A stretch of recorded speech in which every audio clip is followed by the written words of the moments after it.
Ed here with the Digital Digest, and today I'm taking a look at the Lenovo LOQ for 2026. This is a budget-oriented gaming laptop. I've covered them in the past, but of course here in 2026, being a budget-conscious machine has become, well, nearly impossible. But leave it to Lenovo to continue to find a way, and they have.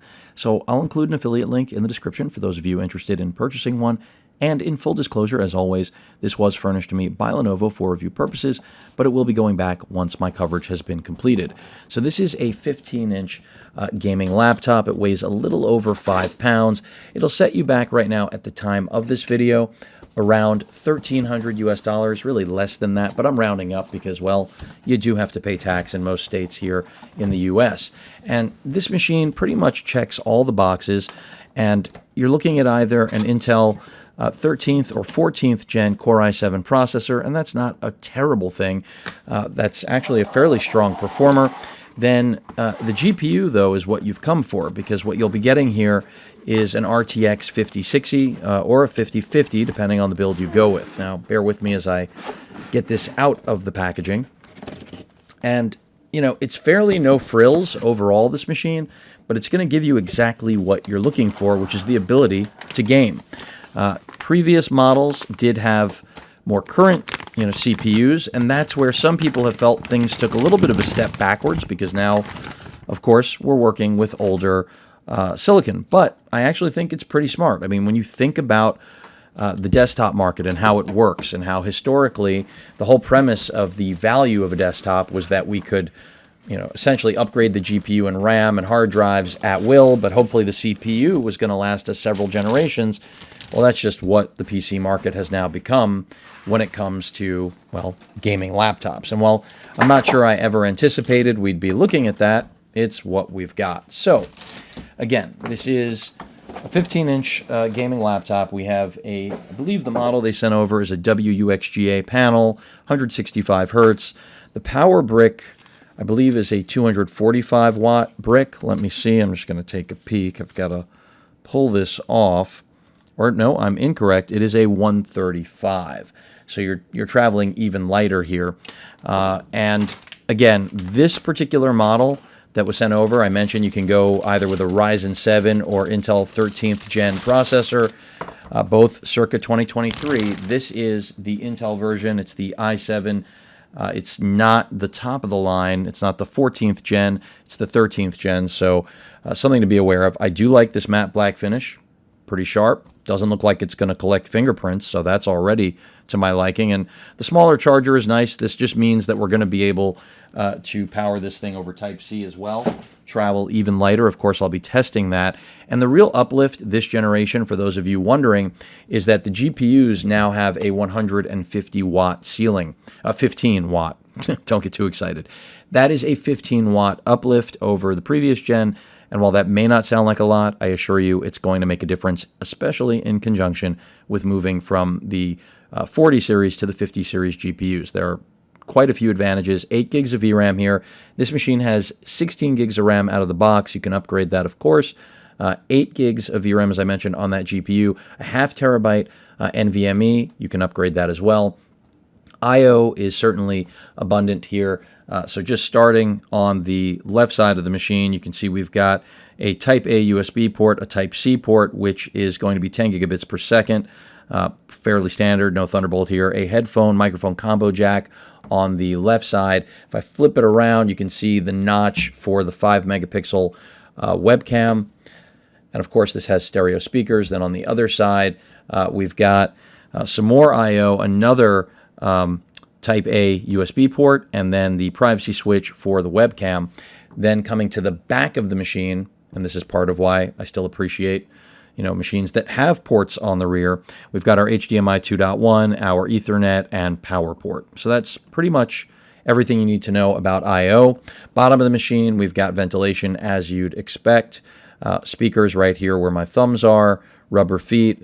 This shouldn't be difficult to open up. Let's go ahead and actually lift the lid, shall we? And let's see what this layout actually looks like. And I'm expecting a really good keyboard. I mean, this is kind of the premise here. And 1.5 millimeter key travel, full numerical keypad there. We have a matte display I like that. Of course, we've got to see what that quality's like.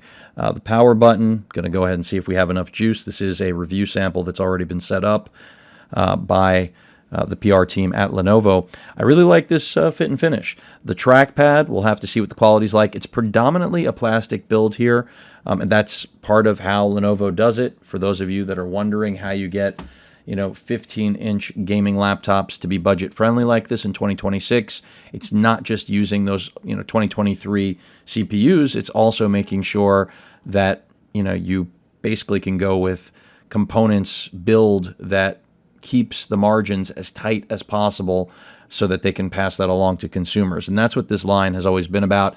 The display looks good so far. I mean, just a preliminary look at it. Of course, I'm going to have to do more with it, test it out, but it seems solid, again, just out of the box. I like that matte display, and we'll see how it performs. I mean, the interesting thing is that if you're trying to figure out who this is really for at its price point, or you're shopping for someone and you want to know, is this going to be the right laptop? What I can tell you without even benching this at all is that you've got, even though it's a 2023 CPU, you have a solid performer. The 5060 DLSS 4 frame gen is excellent. So for a laptop like this, I expect it to shine because, I mean, that's what it's designed for, budget entries that need that extra oomph when it comes to gaming prowess. You've got that 5-megapixel shooter for your web, video conferencing.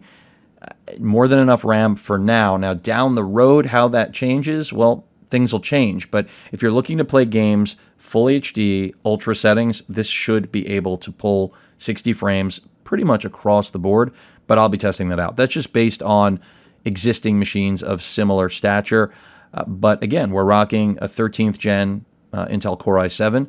So we'll see how that impacts things. Although my history with reviewing machines from that generation, they were excellent. They were not a bottleneck for GPUs, and that's the reason we're seeing them in 2026, is that they're still really solid. Now, where else do they cut corners in order to get these prices down? Well, you're not getting Wi-Fi 7.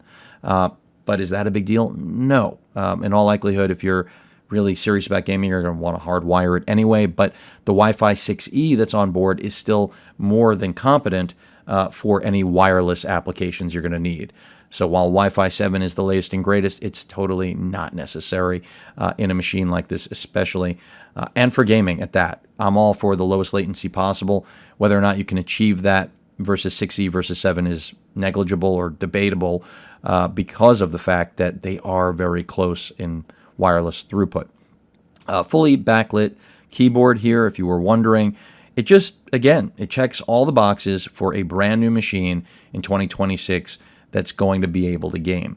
If you're wondering, how much more headroom a machine like this gives you over going with, one of the portable consoles that do not have dedicated GPUs, there's a pretty big difference. So I would absolutely go this route versus anything with an integrated solution. Granted, Panther Lake, top of the line, integrated, is very close to this. It still doesn't have the capabilities for video editing and basically all the niceties that you get with having an NVIDIA GPU on board. And there are a lot of benefits, folks.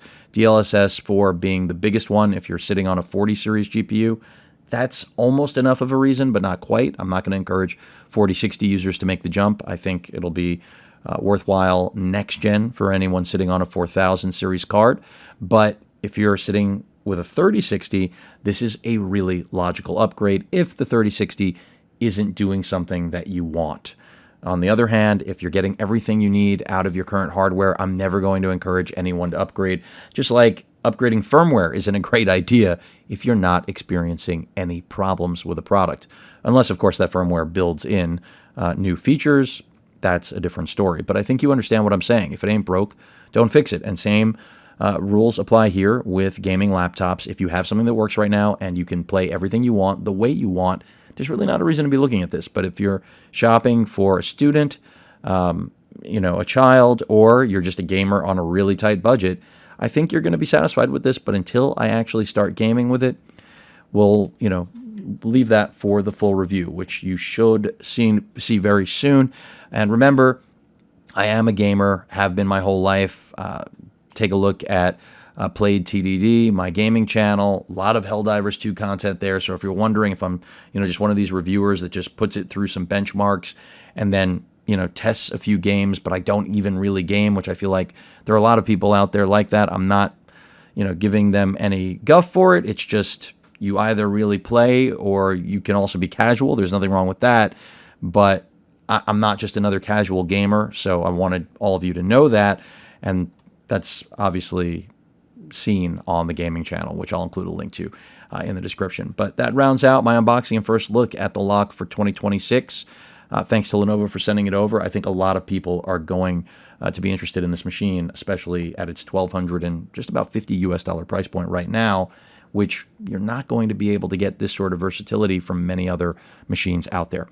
And one other thing I didn't mention, two, I expect thermals to be good here based on my previous experience with the LOQ line of budget laptops. So I'm not worried about that. And then the battery on here, 60 watt hours. We're not going to break any records, but this is a gaming laptop. You're not really expecting crazy battery life, are you? You shouldn't be. This is all about performance at the lowest price possible. And that's what I think we're going to get here, even stepping backwards in time to 2023 Silicon. Any questions or comments, please feel free to post them at that like button. And as usual, please feel free to subscribe and please stay safe. Later.